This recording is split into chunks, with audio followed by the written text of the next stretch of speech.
మా మంత్రివర్యులు పొన్నం ప్రభాకర్ గారు, పెద్దలు కడియం శ్రీహరి గారు, మీరందరి కార్యక్రమంలో పాల్గొని ప్రభుత్వాన్ని నన్ను ఒక్కడినే అభినందించడం కాదు, కాంగ్రెస్ ప్రభుత్వాన్ని, రాహుల్ గాంధీ గారిని మీరు పెద్ద ఎత్తున చప్పట్లతో అభినందించారు.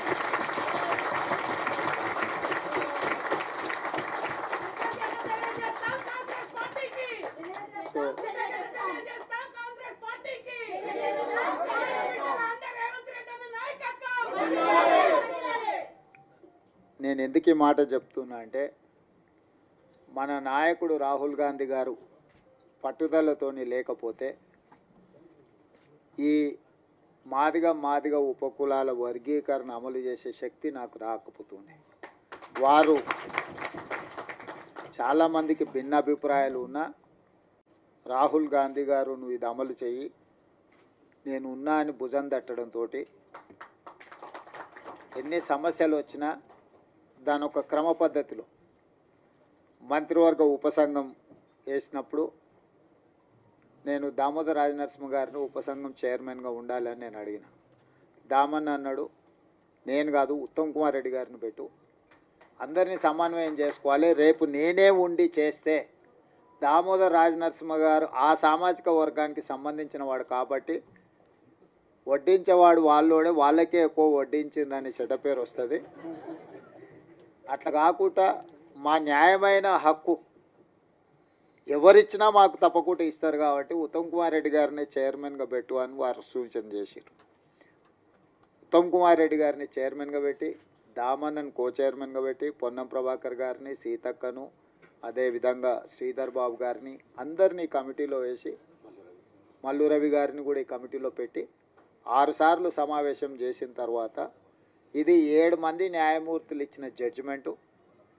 పరిపాలన పరంగా మనం ఎంత విశ్లేషించినా న్యాయపరంగా కూడా దీన్ని విశ్లేషించాలి. భవిష్యత్తులో న్యాయపరమైన చిక్కులు మళ్ళీ రాకూడదు. దీనికి శాశ్వత పరిష్కారం చూపించాలి. శాశ్వత పరిష్కారం చూపించాలంటే 1 మ్యాన్ కమిషన్ ఏర్పాటు చేయాలని చెప్పి వారు సూచన చేశారు. 1 మ్యాన్ కమిషన్ విషయంలో కూడా చాలా రకాలుగా ఆలోచన చేసినాం. వీళ్ళని వేద్దామా, వాళ్ళని వేద్దామా అని. ఎవరిని వేసినా ఏదో ఒక అనుమానమో ఏదైనా అంశాలలో ఏదైనా ఆపాదిస్తే అది ఇబ్బందికరం అవుతుందని షమీమ్ అఖ్తర్ అత్యంత నిజాయితీపరుడు, ఈ వర్గాల ఏ వర్గానికి కూడా ఏ వైపు తీసుకోవాల్సిన అవసరం లేనివాడు. అతన్ని హైకోర్టు జడ్జిగా రిటైర్ అయితే వారిని 1 మ్యాన్ కమిషన్, జ్యుడిషియల్ కమిషన్ జడ్జిగా వారిని నియమించి 59 ఉపకులాలను ఏ రకంగా వర్గీకరించాలి, రోస్టర్ విధానం ఎట్లా ఉండాలి ఏందని చాలా లోతు విశ్లేషించి 59 కులాలకైనా 199 పేజీల ఒక విశ్లేషణ మొత్తం ఇచ్చిండు. ఒక్కొక్క సామాజిక వర్గము ఇప్పటి వరకు ఒక డాక్టర్ కానీ, ఒక చిన్న గ్రాడ్యుయేట్ అయిన కాని ఉన్నాయి, ఓ చిన్న డాక్టరో లేకపోతే ఒక గెజిటెడ్ ఆఫీసర్ ఉద్యోగం రాని వర్గాలు చాలా ఉన్నాయి. వాటి ఒక్కొక్కరిని విశ్లేషించుకుంటూ 199 పేజీల ఒక నివేదిక తయారు చేస్తూ ఈరోజు ఎస్సీ 15% రిజర్వేషన్లను గ్రూప్ 1కు 1%, గ్రూప్ 2కి 9%, గ్రూప్ 3కి 5%, ఏ గ్రూపులలో ఎవరెవరు ఉండాలనో కూడా విశ్లేషించాను. ఈరోజు మా సోదరులు మా లక్ష్మణ్ 9 అంటున్నాడు. 9 కాదు, పావు తక్కువ 10 మీకే ఇచ్చాను.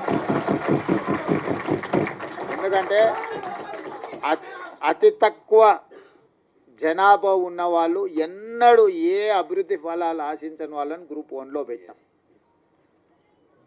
తర్వాత మోడరేట్గా కొంచెం పర్వాలేదు అనుకున్న వాళ్ళని గ్రూప్ 2లో పెట్టుకున్నాం. సిగ్నిఫికెంట్గా బెనిఫిట్ అంటే కొంచెం మెరుగైన ఫలితాలను సాధించుకున్న వాళ్ళని గ్రూప్ 3లో పెట్టుకున్నాం. సో గ్రూప్ 1 అండ్ గ్రూప్ 2లో ఉన్నది మొత్తం మాదిగ ఉపకులాలకు సంబంధించిన వాళ్ళే ఉన్నారు. వాళ్ళకు సంబంధించి పావు తక్కువ 10% రిజర్వేషన్ ఈరోజు మీకు అందుబాటులోకి వచ్చింది. ఇది ఎవరికి వ్యతిరేకం కాదు, మీకు జరిగిన అన్యాయాన్ని సరిదిద్దే ప్రయత్నం ఇది. ఈ సరిదిద్దే ప్రయత్నం చట్టపరంగా, న్యాయపరంగా సుప్రీంకోర్టు నుంచి మొదలు పెడితే 1 మ్యాన్ కమిషన్ వరకు మీ పట్ల సానుభూతితో ఉండడం, ప్రధానంగా కాంగ్రెస్ పార్టీ, రాహుల్ గాంధీ గారు ఎట్టి పరిస్థితుల చేయాలన్న ఆలోచన ఉండడం, దాన్ని వేగంగా నేనున్నా కాబట్టి మీకు అమలు చేసిన.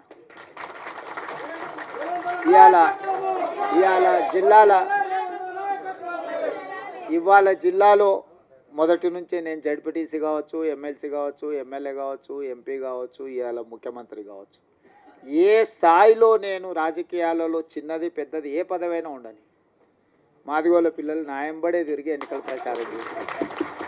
నేను ముందు నుంచి చెప్పిన, ఇప్పుడు కాదు, 2014లో తెలంగాణ రాష్ట్రం ఏర్పడ్డ తర్వాత అసెంబ్లీలో తీర్మానం పెట్టండి, ఈ ఎస్సీ వర్గీకరణకు తెలంగాణ కొత్తగా ఏర్పడ్డ తెలంగాణ రాష్ట్ర ప్రభుత్వం అనుకూలంగా ఉన్నది అని కేంద్ర ప్రభుత్వానికి తీర్మానం పంపించండి అని సావధాన తీర్మానాన్ని ప్రవేశపెడితే ఆనాటి ముఖ్యమంత్రి గారు నన్ను, మిత్రుడు సంపత్ కుమార్ని, సండ్ర వెంకటవీరయ్యని సభలో నుంచి బహిష్కరించిండు. మేము పెట్టిన తీర్మానమే విధిలేని పరిస్థితిలో సభ ఏకగ్రీవంగా ఆమోదించాల్సిన పరిస్థితి వచ్చింది. ఆనాడు అఖిలపక్షాన్ని తీసుకెళ్తాను, మళ్ళీ ఎన్నడూ తీసుకెళ్ళాలి. సరే, మీరు కొంతకాలం ఓపికగా చూసిర్రు, అవకాశం ఇచ్చిండ్రు, మీకు సహనం ఓపిక ఎక్కువ, మీరు 10 ఏళ్ళు అవకాశం ఇచ్చుకుంటా ఈరోజు రేపు ఈ సంవత్సరం వచ్చే సంవత్సరం ఆపై సంవత్సరం జరగకపోతుందా అని ఎదురు చూసిర్రు. ఇక 10 ఏళ్లలో మీ సమస్యకు పరిష్కారం కాకపోతే ఈ సమస్యకు పరిష్కారం ఉన్నోళ్ళని దించడమే అని మీరు భావించిండ్రు.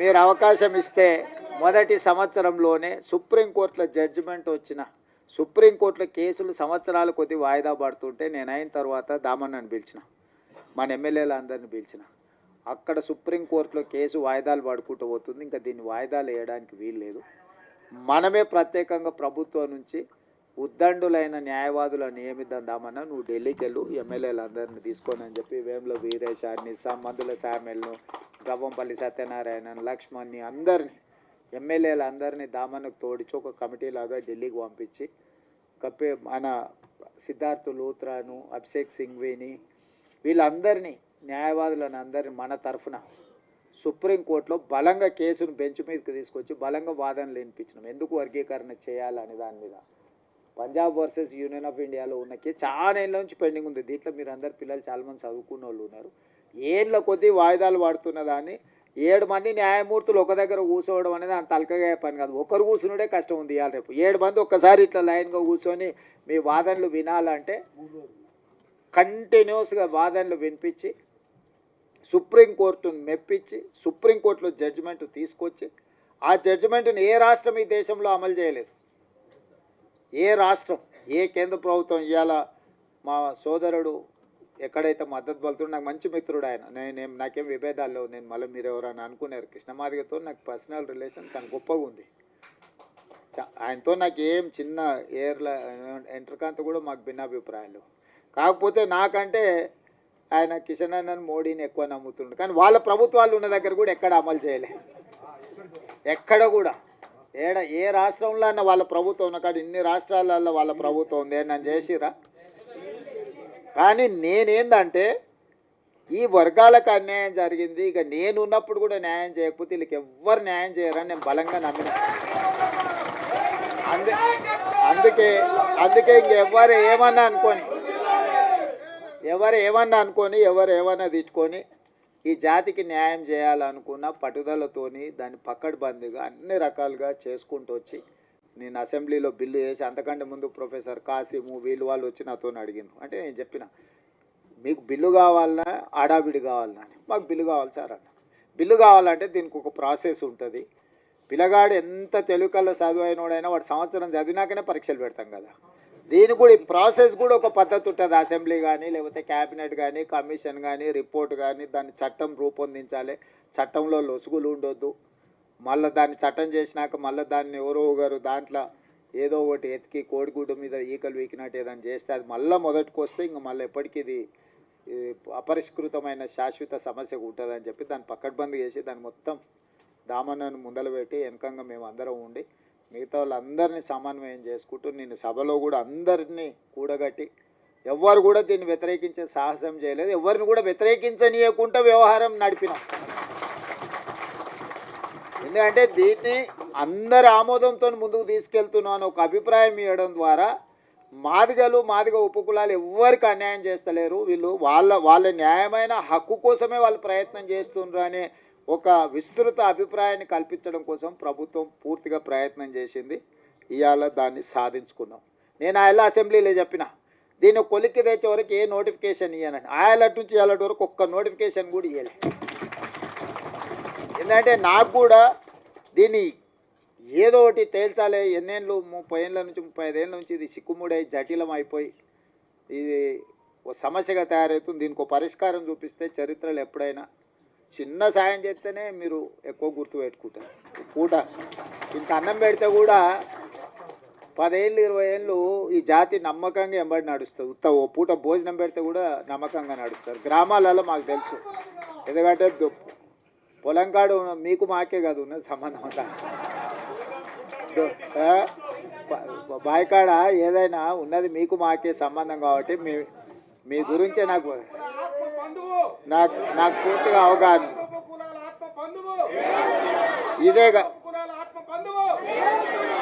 ఇదే కాకుండా నేను అయిన తర్వాత state election commissioner Ismail Pullaiah గారి కూతురు రాణి కుమిదిని మాదిగా ఆడబిడ్డని నేను వేసిన.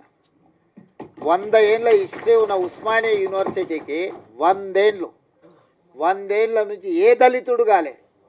మొదటిసారి దళితుని, అది మాదిగలకు సంబంధించిన కుమార్ని ఇలా ఉస్మానియా యూనివర్సిటీ వైస్ ఛాన్సలర్ చేసిన.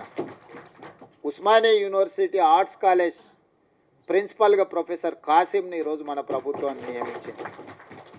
అదేవిధంగా దామన్న సరే ఆయన డిప్యూటీ సీఎంగా చేశారు, ఇవన్నీ చేశారు. లక్ష్మణ్ని విప్పుగా చేసినాం. అదేవిధంగా మనము రాజీవ్ గాంధీ IIIT బాసరకు మనము